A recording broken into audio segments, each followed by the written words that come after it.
Speaker. Mheshimiwa Mzugha.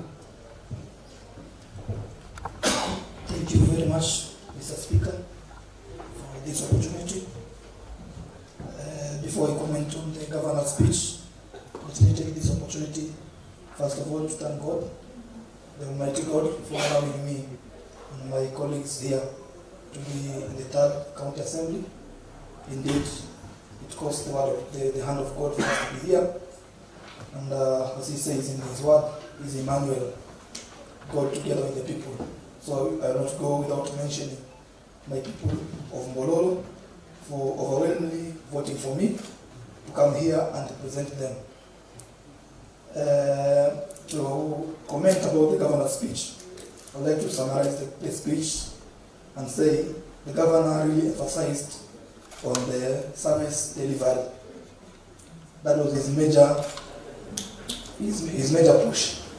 That going by the former regimes, we believe that being position 47 is a clear indication that there was no service delivery in the former regime. And His Excellency Governor Modime really tried in his speech to capture the mood of the residents of Taita and tell us that he wants to bring efficient service delivery to the Latuzens. And he demonstrated this one clearly by, number one, directing his deputy governor, Madam Christine Claro, to be chairing monthly meetings. He calls them service delivery meetings monthly together with the national government and the county commissioner. This one shows that the governor wants to bring the synergy between the county government and the national government. And I can be sure that this one will really help us. Because as you are aware, Mr. Speaker, only 15% of our national GDP comes to the counties, which means that 85% remains in the national government. So without us also working well with the national government, our people will lack so many services. So I want to commend the governor for having such kind of meetings to ensure that there is that synergy. Service delivery, Mr. Speaker, cannot be done without proper remuneration and prompt remuneration to the staff. And the governor also demonstrated it very well by starting paying our workers and the staff of the county promptly. This one, I also commend him for that. He also captured the issue of an open door policy, especially for the investors. This one is also a step to the right direction, because by having an open door, it means you create conducive environment for the developers to come and invest in our county. In turn, it will have a ripple effect in employment and improving our economy. He went ahead and ascended to the Act, the Taita Taveta Development Cooperation Act, which was gathering dust in the former regime. This shows very well that he is making a framework, a legal framework, for any investor to come and invest in Taita Taveta. I also commend the governor for that. The governor in his speech also is aware that he has been bestowed with mandate of taking care of the over 349,000 population of this county. And he said very clearly that these people are really trusting in us. This one shows that he is a caring governor and he wants really to help the county. Having said that, Mr. Speaker, there are some issues the governor did not capture well. And Honorable for Romy mentioned it in the morning, that the governor did not show us a clear framework on how he's going to deal with corruption. I did not see it. And Mr. Speaker, what is ailing this county is corruption.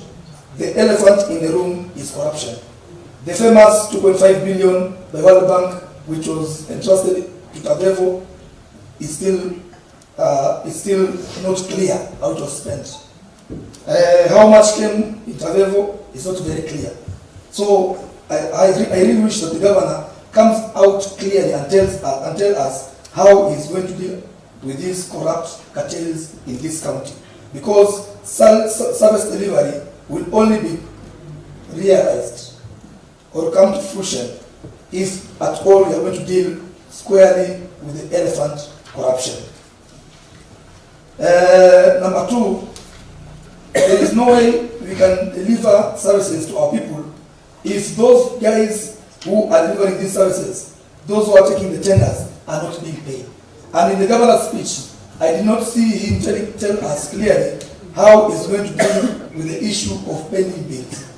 Today I've been served with a paper here showing the projects I'm supposed to do in Bologna. But I was asking myself, will I get contractors to take these tenders if at all the ones who took them before have not been paid? So I really wish the governor tells us how he's going to deal with the big amount of pending bills in his tenure as our governor, which he never captured. Finally, the health sector. The health sector. The governor has been talking about this one so well, but I don't think he has done very much as far as equipping our health sector, health facilities with enough medication. As I speak today, the Tausa Health Center has received a letter from the lack school fees. I was doing some calculations here. If you give me 5 million for bursary per year, if you give 10,000 per student, those are only 50 students in Bologna. And there are so many students, Mr. Speaker. I'm pretty well aware that this money is not enough and will never be enough. But now I ask that we spare money to at least amount of 10 million per one for bursary. Mr. Speaker, if Kwale County could have spared 600 million in their first term for bursaries and scholarship, Taita Taveta can easily spare 200 million. That is 10 million per one for 20 words. That one will not cure our problem properly, but I'm very sure it will go a long way to cushion our parents who are really crying outside there. With all that few and many remarks, I beg to submit, Mr. Speaker.